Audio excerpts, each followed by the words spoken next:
सभी विद्यार्थियों को नमस्कार, गुड मॉर्निंग। तो आज है 1 मार्च 2023 और 1 मार्च 2023 के जितने भी इंडिया और वर्ल्ड के जो करंट अफेयर्स के क्वेश्चन बनते हैं तो आज उनका हम डिस्कशन करेंगे।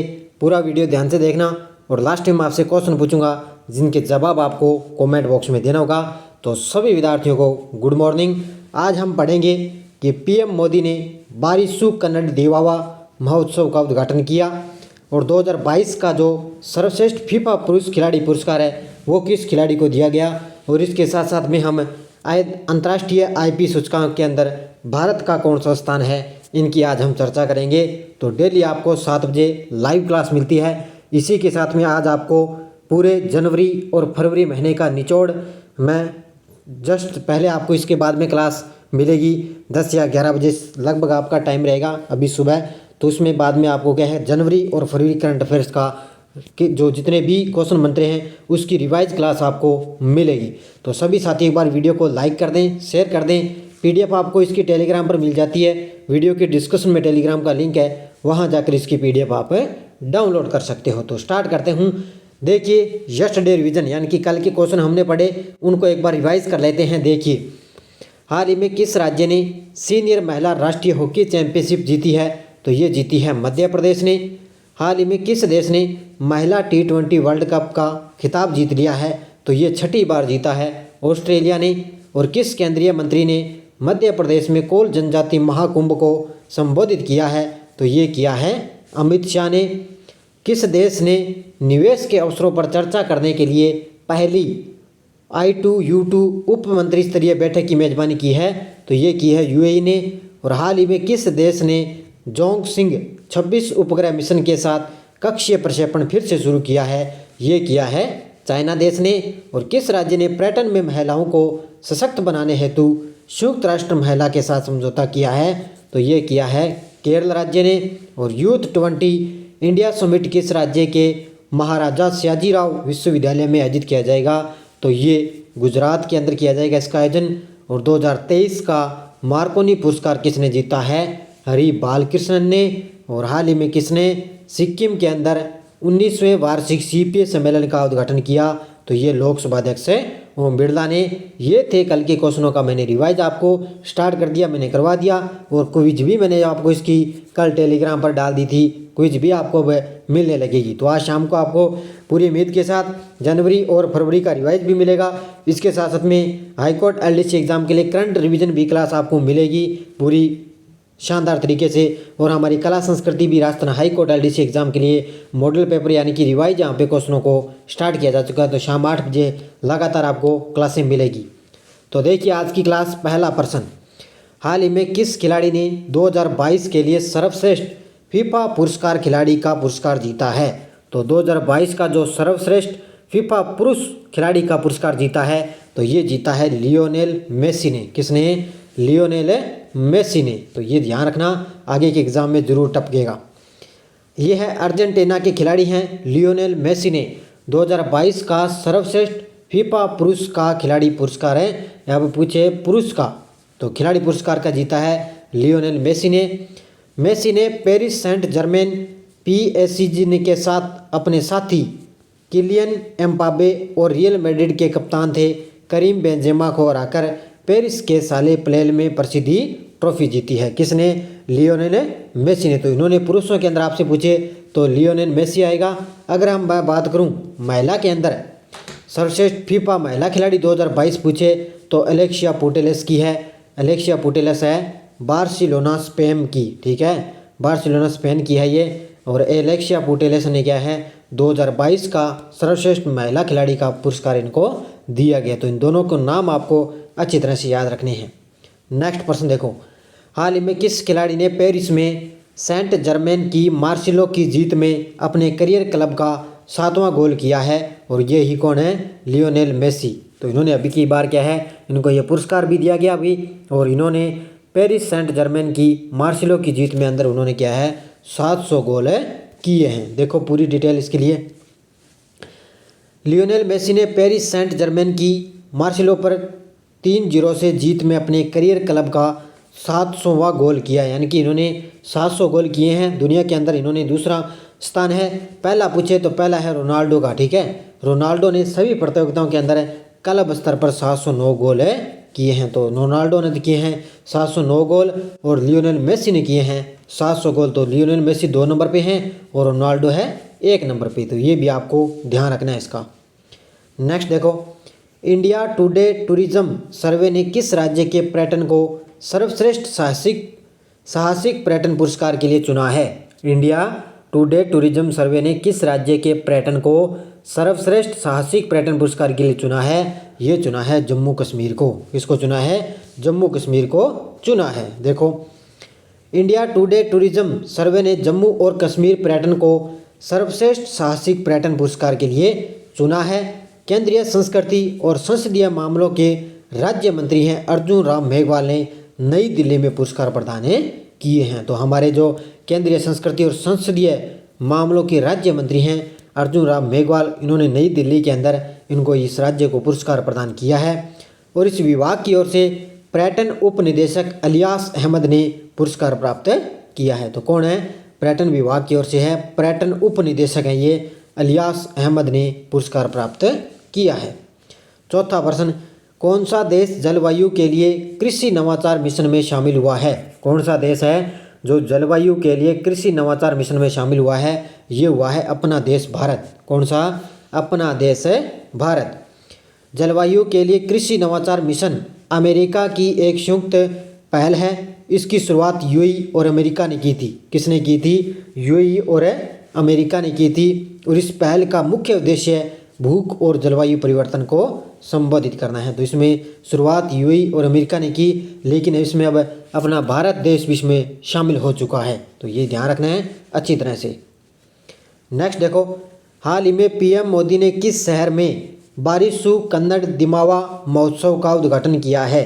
हाल ही में पीएम मोदी ने किस शहर में बारिशु कन्नड़ दिमावा महोत्सव का उद्घाटन किया? ये किया है नई दिल्ली के अंदर। कहाँ पर किया है? नई दिल्ली में किया है। प्रधानमंत्री नरेंद्र मोदी ने 25 फरवरी 2023 को दिल्ली के ताल कटोरा स्टेडियम में बारिशु कन्नड़ दिमावा सांस्कृतिक उत्सव का उद्घाटन किया है। जो पीछे आपको कई दिनों से आपको क्लास भी नहीं मिली, तो जो जितने भी पीछे के क्वेश्चन बचे हुए हैं उसको भी मैं साथ साथ में आगे के जितनी भी आगे क्लासें आएगी उनमें साथ साथ में आपको धीरे धीरे क्वेश्चनों को करवाइज यानी कि रिवाइज आपको कवर है साथ साथ में करवाऊंगा, क्योंकि पीछे के क्वेश्चनों की हमें साथ साथ लेकर चलना है। तो 25 फरवरी 2023 को उन्होंने क्या है दिल्ली के ताल कटोरा के अंदर बारिशु कन्नड़ दिमावा सांस्कृतिक उत्सव का उद्घाटन किया है। और ये इन्होंने उद्घाटन किया है, लेकिन ये कर्नाटक की संस्कृति है, परंपराओं और इतिहास का जश्न बनाने के लिए बारिशु कन्नड़ दिमावा सांस्कृतिक उत्सव का आयोजन किया जा रहा है। जो सांस्कृतिक महोत्सव है ये तो कर्नाटक है, लेकिन मोदी जी के द्वारा इसका दिल्ली के अंदर इसका उद्घाटन किया गया है। नेक्स्ट देखो, हाल ही में फिक्की के नए महासचिव कौन बने हैं। हाल ही में फिक्की के नए महासचिव बने हैं, कौन है? तो ये बने हैं शैलेश पाठक। कौन बने हैं? शैलेश पाठक हैं, ये फिक्की के नए महासचिव बने हैं। पूर्व नौकरशाह शैलेश पाठक को federation of Indian chambers of commerce and industries FICCI का नया महासचिव नियुक्त किया गया है और वे 1 मार्च को कार्यभार संभालेंगे। यानी कि आज 1 मार्च है और ये 1 मार्च से ये कार्यभार संभालेंगे। कौन है? शैलेश पाठक को फिक्की का नया महासचिव नियुक्त किया गया है। नेक्स्ट देखो, हाल ही में अंतर्राष्ट्रीय आईपी सूचकांक के अंदर भारत 55 देशों में कौन से स्थान पर है। तो अंतर्राष्ट्रीय आईपी सूचकांक के अंदर भारत का 55 देशों में स्थान है 42वां स्थान। कौन सा स्थान है? 42वें स्थान पर है। देखो, यूएसए चैम्बर्स ऑफ कॉमर्स की नवीनतम अंतर्राष्ट्रीय आईपी इंडेक्स रिपोर्ट में भारत को 55 देशों के अंदर 42वें स्थान पर रखा गया है और ये हर साल जारी की जाती है रिपोर्ट। और हर साल आपको बताई रिपोर्ट आती है, उसके अंदर अब की बार भारत का 55 देशों के अंदर 42वें स्थान पर रह चुका है। 8 नंबर प्रश्न देखो, हाल ही में पेप्सिको इंडिया ने किस अभिनेता को अपना ब्रांड एम्बेसडर बनाया है। तो पेप्सिको इंडिया ने किस अभिनेता को अपना ब्रांड एम्बेसडर बनाया है। तो ये रणवीर सिंह को। किसको बनाया है? रणवीर सिंह को। देखो, पेप्सिको इंडिया ने अपने प्रमुख शीतल पेय ब्रांड पेप्सी का समर्थन करने के लिए अभिनेता रणवीर सिंह को अनुबंधित किया है। वर्तमान में पेप्सी के सीईओ आपसे पूछे तो रेमन लागुआटा। कौन है? रेमन लागुआटा वर्तमान में पेप्सिको के सीईओ हैं। और अब रणवीर सिंह को पेप्सी ब्रांड पेप्सी का समर्थन करने के लिए रणवीर अभिनेता जो खिलाड़ी हैं, अभिनेता हैं, उनको इनका ब्रांड एम्बेसडर नियुक्त किया गया है। नेक्स्ट देखो, केंद्र सरकार ने महाराष्ट्र में औरंगाबाद और उस्मानाबाद का नाम बदलकर क्या रखने की मंजूरी दी है? तो केंद्र सरकार ने क्या है, महाराष्ट्र के अंदर है औरंगाबाद और उस्मानाबाद, इन दोनों का नाम बदलकर नए नाम रखने की मंजूरी दे दी है। तो औरंगाबाद का नाम रखा जाएगा छत्रपति संभाजी नगर और उस्मानाबाद का नाम रखा जाएगा धाराशिव। तो इन दोनों के नाम चेंज हो चुके हैं। तो उत्तर हो जाएगा उपयुक्त दोनों। देखो, केंद्र सरकार ने महाराष्ट्र के औरंगाबाद जिले का नाम बदलकर छत्रपति संभाजी नगर रख दिया गया और वहीं उस्मानाबाद का नाम धाराशिव करने की मंजूरी दे दी है। किसने? केंद्र सरकार ने। तो इन दोनों के आप याद रखने अच्छी तरह से। अगला देखो, हाल ही में राष्ट्रीय विज्ञान दिवस कब मनाया गया?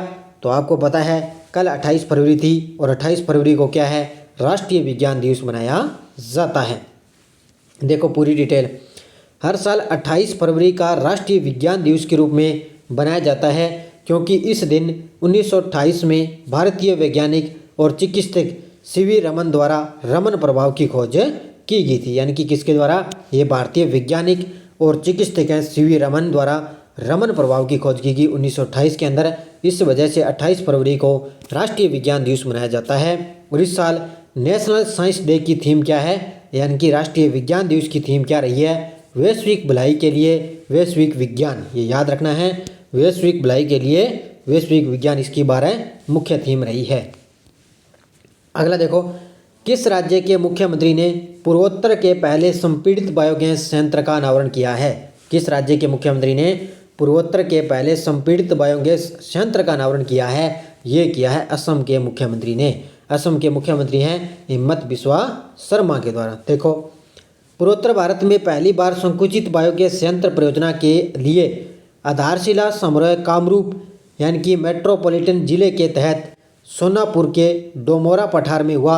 इसका जो है उद्घाटन किया गया और मुख्य अतिथि इसमें मुख्यमंत्री थे असम के हिमंत बिस्वा शर्मा थे, इसमें मुख्य अतिथि थे। और यहाँ पर बायोगैस संयंत्र परियोजना के लिए आधारशिला उन्होंने रखी है। कहाँ पर है? सोनपुरा के डामोर पठार के अंदर। अब देखो, पिछले वीडियो का क्वेश्चन क्या था, हाल ही में नीति आयोग के नए सीईओ कौन बने हैं?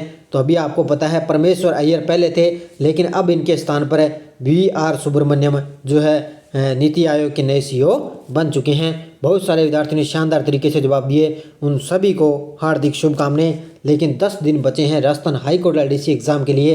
तो 10 दिनों के अंदर अब मैं शाम को क्लास इतनी शानदार आपको रिवीजन करवाऊंगा कि क्वेश्चन आपका बाहर जाएगा नहीं। करंट के क्वेश्चन, इंडिया करंट का अगर क्वेश्चन आएगा तो जो भी आपको मैं शाम को क्लास से दूंगा, रिवीजन क्लास से दूंगा, उससे क्वेश्चन आपका बाहर नहीं जाएगा। तो देखिए क्वेश्चन फॉर यू, हाल ही में नरेंद्र मोदी ने किस राज्य के बेलगावी में PM किसान निधि की 13वीं किस्त जारी करेंगे? कर्नाटक, गुजरात, हरियाणा, राजस्थान। इसका जवाब आपको कमेंट बॉक्स में देना है। और क्विज भी मैंने आपको टेलीग्राम पर स्टार्ट कर दी है। जो भी यहाँ पे आपको रिवेज मिलेगा उसकी क्विज भी आपको टेलीग्राम पर मिलेगी। तो शानदार तरीके से अब आपको कंटिन्यू क्लास मिलेगी और इसके बाद में आपको राजस्थान करंट की भी क्लास यानी कि 8 बजे क्लास आपको मिलेगी। तो दोनों क्लासें आपको शानदार तरीके से अब मिलती रहेगी क्योंकि इंडिया करंट है। और अभी दिल्ली पुलिस की जो है फॉर्म भी स्टार्ट हो चुके हैं 1 मार्च से, आपको पता है उसके भी फॉर्म स्टार्ट हैं। और आगे जो सूचना सहायक भर्ती है उसमें भी इंडिया करंट पूछा जाएगा। और फिलहाल आपके लिए राजस्थान हाईकोर्ट LDC है, इसमें भी एग्जाम के अंदर यहाँ से करंट के क्वेश्चन बनेंगे। तो शानदार तरीके से पिछले जो 6 महीने का करंट है वो शानदार तरीके से आप तैयार करें क्योंकि क्वेश्चन वहीं से एग्जाम में टपकेगा। तो सभी विद्यार्थियों को धन्यवाद। जय हिंद, राम राम।